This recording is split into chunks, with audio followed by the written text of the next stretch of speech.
आवाज जो लौट आई, शापित कुएं की पुकार। कहानी शुरू होती है एक सर्द, कोहरे भरी रात से। चारों ओर धुंध ऐसी फैली थी जैसे किसी ने गांव को सफेद चादर से ढक दिया हो। किसी पहाड़ी रास्ते पर एक पुराना बस स्टैंड दिखता है, जहां से केवल एक लड़की उतरती है, नैना। उसके कंधे पर बैग है, हाथ में मोबाइल, लेकिन उसका सिग्नल चला गया है। नैना जैसे ही गांव कुप्तिलपुर की ओर कदम बढ़ाती है, एक अजीब सी आवाज उसके कानों में गूंजती है।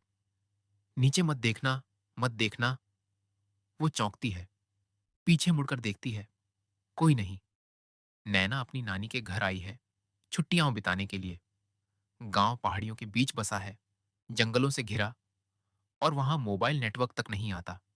नानी, जो 70 साल की है, बहुत अजीब और चुप चुप रहती हैं। घर में एक पुराना दरवाजा है जो हमेशा बंद रहता है। नैना पूछती है, नानी, ये कमरा क्यों बंद है? नानी बस इतना कहती हैं, कभी भी उस दरवाजे को मत खोलना। कभी नहीं। उस रात नैना को नींद नहीं आती। तभी उसे लगता है कि कोई गुनगुना रहा है, जैसे किसी लड़की की आवाज में, मैं अभी भी जिंदा हूं। वो डरते डरते बालकनी में जाती है, नीचे कुएं की ओर देखती है, पर वहां कोई नहीं होता। वो जैसे ही कमरे में लौटती है, उसे अपने मोबाइल पर एक मैसेज आता है, don't trust her, she killed me. Screen पर भेजने वाले का नाम नहीं लिखा, बस नीचे लिखा है, फ्रॉम द वेल। अगले दिन नैना गांव के एक नौजवान राजू से मिलती है, जो उसे बताता है, इस गांव में 20 साल पहले एक लड़की थी, विद्या, जो इसी कुएं में गिरकर मरी थी। लेकिन कहते हैं उसकी आत्मा आज भी उस कुएं में गाती है, और जो उसकी आवाज सुने, वो खुद में नहीं रहता। नैना को यकीन नहीं होता, पर रात में उसे फिर वही आवाज सुनाई देती है, नैना, मुझे बाहर निकालो।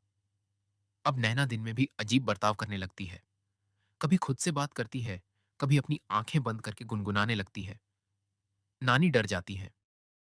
राजू उससे पूछता है, क्या तुमने कुएं में झांका था? नैना हंसती है, लेकिन वो आवाज उसकी नहीं लगती।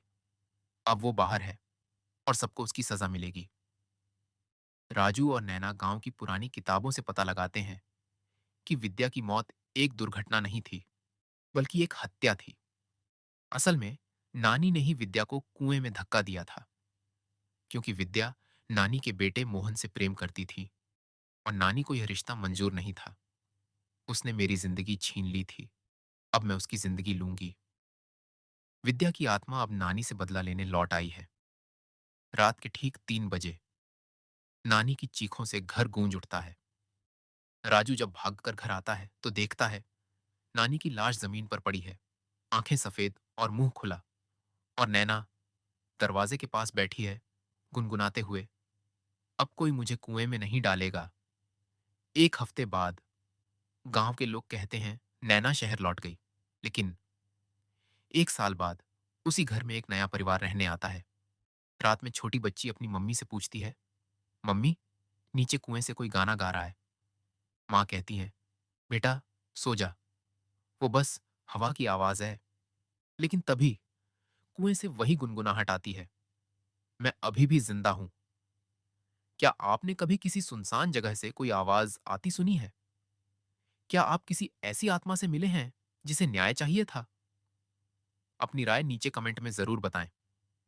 और अगर आपको ये कहानी डरावनी लगी हो, तो लाइक करें, चैनल को सब्सक्राइब करें, और बेल आइकन दबाएं। अगली कहानी और भी खौफनाक होगी।